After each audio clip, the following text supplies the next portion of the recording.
Hey guys, எல்லாருக்கும் வணக்கம். இந்த வீடியோவில் பார்த்தீங்கன்னா நான் ஸ்விட்ச் ஸ்டேட்மெண்ட்ஸை பற்றி எக்ஸ்பிளைன் பண்ண போகிறேன்.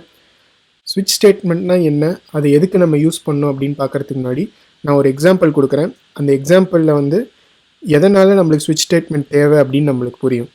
சரி,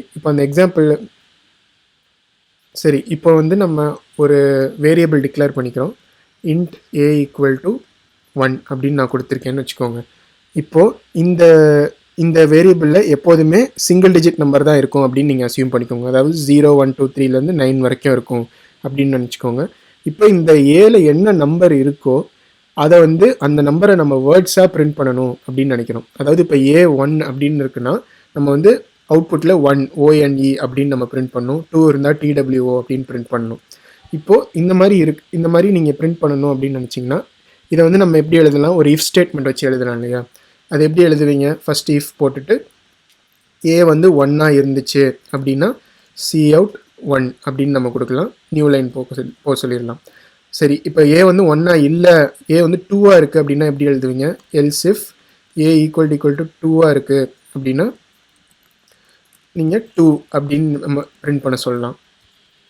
இந்த மாதிரி நம்ம ஒவ்வொரு நம்பருக்கும் எழுதிக்கிட்டே போகணும். இந்த மாதிரி எழுதுறதுனால ரொம்ப தேவையில்லாமல் நிறைய இஃப் ஸ்டேட்மெண்ட் இருக்க மாதிரி இருக்கும். நம்ம இப்போ வந்து 2 லைன் எழுதுனதுக்கே பார்த்தீங்கன்னா ரொம்ப ஒரு மாதிரி நிறையா எழுதுன மாதிரி இருக்கு இல்லையா? இதே வந்து இப்போ நம்ம 9 நம்பருக்கு எழுதினோன்னா ரொம்ப கஷ்டமாக இருக்கும். பின்னாடி வந்து நம்ம கோடை பார்க்கும் போதும் வந்து நம்மளுக்கு ஈஸியாக புரியாது, இது எதுக்கு எழுதியிருக்கோம், என்ன பண்ணுது இந்த இஃப் ஸ்டேட்மெண்ட் அப்படிங்கிறது. அதை வந்து நம்மளுக்கு ஈஸியாக்கிறதுக்கு தான் வந்து நம்மளுக்கு ஸ்விட்ச் ஸ்டேட்மெண்ட் கொடுத்துருக்காங்க. இப்போ இதே எக்ஸாம்பிளை நான் உங்களுக்கு ஸ்விட்சில் எழுதி காமிக்கிறேன். அதாவது 1 2 மட்டும் எப்படி நம்ம வந்து ஸ்விட்சை யூஸ் பண்ணி பிரிண்ட் பண்ண வைக்கிறது அப்படின்னு பார்க்கலாம். இப்போ பார்த்தீங்கன்னா ஸ்விட்ச் ஸ்டேட்மெண்ட் எழுதுறதுக்கு முதல்ல நம்ம என்ன பண்ணணும்னா ஸ்விட்ச் அப்படின்னு எழுதிக்கணும்.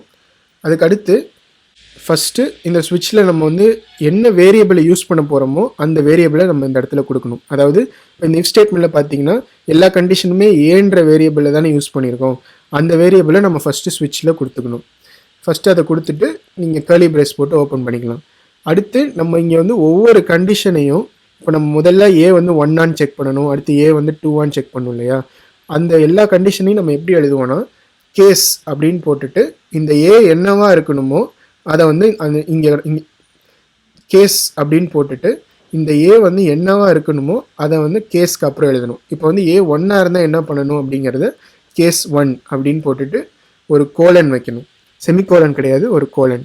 இப்போ நீங்கள் இந்த கோலனுக்கு அப்புறம் என்ன பண்ண சொல்கிறீங்களோ கம்ப்யூட்டர் என்ன பண்ணுன்னா இந்த ஏன்ற வேரியபிள் 1 இருந்துச்சுன்னா என்ன பண்ணணும் அப்படின்னு பார்த்துட்டு இந்த கேஸ் 1க்கு கீழே இருக்கிறது எல்லாத்தையும் பண்ணும். ஒரு உதாரணத்துக்கு நான் இங்கே cout 1 அப்படின்னு நான் பிரிண்ட் பண்ணிவிட்டு /n போட்டுக்கிறேன். அடுத்து கேஸ் 2 அப்படின்னு போடுறேன். அதாவது இந்த கண்டிஷன் இப்போ எழுதுகிறோம். ஏ ஈக்குவல் டு 2 இருந்துச்சுன்னா என்ன பண்ணணும், cout 2 அப்படின்னு நம்ம கொடுத்துருக்கோம் இல்லையா? சரி, இப்போ வந்து நான் இந்த இஃப் ஸ்டேட்மெண்ட்டை கமெண்ட் பண்ணிடுறேன், ஏன்னா அது நம்மளுக்கு வேணாம். இப்போ நான் இந்த ஸ்விட்ச் எழுதியிருக்கேன் இல்லையா, ஏ வந்து 1ன்னு சொல்லியிருக்கோம், ஸ்விட்ச் ஏன்னு கொடுத்துருக்கோம். இந்த வேரியபிளை தான் நம்ம பார்க்க போகிறோம் அப்படின்னு நம்ம கம்ப்யூட்டர்கிட்ட சொல்கிறோம். ஏ 1 இருந்துச்சுன்னா இதை பிரிண்ட் பண்ணு, ஏ 2 இருந்துச்சுன்னா இதை பிரிண்ட் பண்ணு அப்படின்னு நம்ம சொல்கிறோம். இப்போ நான் இதை அவுட்புட் பண்ணேன்னா என்ன வரணும்னு எதிர்பார்ப்போம்னா 1 அப்படின்னு நம்மளுக்கு பிரிண்ட் ஆகணும்னு எதிர்பார்ப்போம் இல்லையா? ஆனால் அது வருதா அப்படின்னு நம்ம பார்க்கலாம். இப்போ பார்த்தீங்கன்னா 1 அப்படின்னு வருது, ஆனால் 2வும் வருது. இது ஏன் நம்மளுக்கு வந்து ரெண்டுமே வருது? நம்ம தான் கேஸ் 1 அப்படின்னு நம்ம கொடுத்தோன்னா 1ன்னு பண்ணு, கேஸ் 2ன்னு கொடுத்தோன்னா 2ன்னு பண்ணுன்னு சொல்லியிருக்கோம். ஆனால் ஏன் ரெண்டுமே பிரிண்ட் ஆகுது அப்படின்னு பார்த்தீங்கன்னா அதுதான் வந்து ஸ்விட்சோட ஒரு ஸ்பெஷாலிட்டி. இது என்ன பண்ணும் அப்படின்னா ஏதாச்சும் ஒரு கேஸ் கரெக்டாக இருக்குது அப்படின்னு வச்சுக்கோங்க. இப்போ வந்து நம்மளுக்கு ஏ வந்து 1 இருக்கனால கேஸ் 1 கரெக்டாக இருக்குது இல்லையா? இதனால என்ன ஆகும் அப்படின்னா இதுக்கு கீழே கொடுத்துருக்க எந்த கேஸையுமே இது பார்க்காது.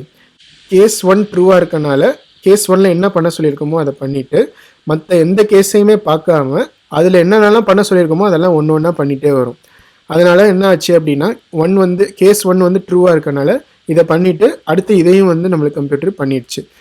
இதை வந்து நம்ம எப்படி தடுக்கிறது அப்படின்னு பார்த்தீங்கன்னா நம்ம ஒரு கேஸ் முடிஞ்சதுக்கப்புறம் பிரேக் அப்படின்னு கொடுத்தீங்கன்னா அந்த கேஸ் முடிஞ்சோடனே ஸ்விட்ச்லேருந்து வெளியில் வந்துடணும் அப்படின்னு அர்த்தம்.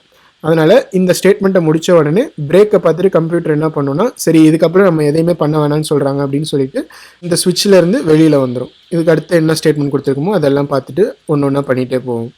இப்போ நம்ம கேஸ் 1க்கு அப்புறம் பிரேக் கொடுத்துருக்கோம், கேஸ் 2க்கு அப்புறம் நம்ம பிரேக் அப்படின்னு கொடுத்துடலாம். இப்போ நான் இந்த ப்ரோக்ராமை நான் திருப்பி ரன் பண்ணேன் அப்படின்னா நம்மளுக்கு 1 அப்படின்னு மட்டும்தான் பிரிண்ட் ஆகுது. சரி, இப்போது நம்ம இஃப் ஸ்டேட்மெண்ட்டில் பார்த்தீங்கன்னா ஏ வந்து 1 இருந்தால் 1, ஏ வந்து 2 இருந்தால் 2ன்னு கொடுத்துருக்கோம்.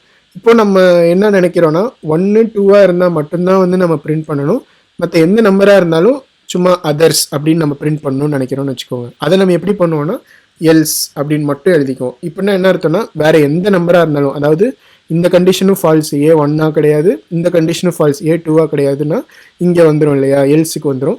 இப்போ நம்ம என்ன பண்ணுறோன்னா அதர் நம்பர்ஸ் அப்படின்னு நம்ம பிரிண்ட் பண்ணுறோம் இங்கே. சரி, இதை வந்து நம்ம எப்படி ஸ்விட்சில் எழுதுறது? நம்ம ஒவ்வொரு கேஸாக தானே கொடுத்துருக்கோம், எந்த கேஸாக இருந்தாலும் பண்ணு அப்படிங்கிறத நம்ம எப்படி சொல்கிறது அப்படின்னா அதுதான் வந்து நம்மளுக்கு டிஃபால்ட் ஸ்டேட்மெண்ட் அப்படிங்கிறது ஸ்விட்சில் கொடுத்துருக்காங்க. இப்போ இங்கே என்ன ஆகும் அப்படின்னா ஸ்விட்ச் வந்து நம்ம இந்த வேரியபிளில் கொடுத்துருக்கோமா, இது வந்து 1 இருந்துச்சுன்னா இதை பண்ணும், 2 இருந்துச்சுன்னா அது கீழே இருக்கிறத பண்ணும். இப்போ அது ரெண்டுமே இல்லைன்னா டிஃபால்ட் அப்படின்னு நம்ம என்ன கொடுத்துருக்கோமோ அந்த இடத்துக்கு போயிடும். அதாவது எந்த கேஸுமே மேட்ச் ஆகலை அப்படின்னா டிஃபால்ட் அப்படின்ற இடத்துக்கு போயிடும். இதில் நம்ம என்ன பண்ண சொல்கிறோமோ அதை பண்ணுவோம் நம்மளுக்கு. இப்போ சி அவுட் அதர் நம்பர்ஸ் அப்படின்னு நான் கொடுக்குறேன். இங்கே வந்து நம்ம பிரேக் கொடுக்க வேணாம், ஏன்னா இது கீழே எதுவுமே இல்லை இல்லையா. நம்ம பிரேக் கொடுத்தாலும் கொடுக்கலனாலும் எப்படியும் இந்த ஸ்விட்ச் ஸ்டேட்மெண்ட் விட்டு கம்ப்யூட்டர் வெளியில் போயிடும். அதனால் நீங்கள் இங்கே பிரேக் கொடுக்க வேணாம். இப்போ நான் வந்து இஃபை டெலீட் பண்ணிவிட்டு இதை ரன் பண்ணேன் அப்படின்னா நம்ம ஏ வந்து 1 இருக்கனால வெறும் 1 மட்டும்தான் பிரிண்ட் ஆகுது. நம்ம இப்போ ஏவை 2 அப்படின்னு நான் எழுதி ரன் பண்ணேன் அப்படின்னா இந்த கேஸ் ரன் ஆகாமல் இந்த கேஸ் ரன் ஆகும், அதனால் நம்மளுக்கு 2 அப்படின்னு நம்மளுக்கு அவுட்புட் வருது. இப்போ நான் வேறு எந்த நம்பர் கொடுக்குறேன் அப்படின்னு வச்சுக்கோங்க, நான் வந்து 20 அப்படின்னு கொடுத்தேன்னா இந்த 2 கேஸுமே மேட்ச் ஆகலை, அதனால் டிஃபால்ட்டுக்கு போயிட்டு அதர் நம்பர்ஸ் அப்படின்னு நம்மளுக்கு பிரிண்ட் ஆகணும்.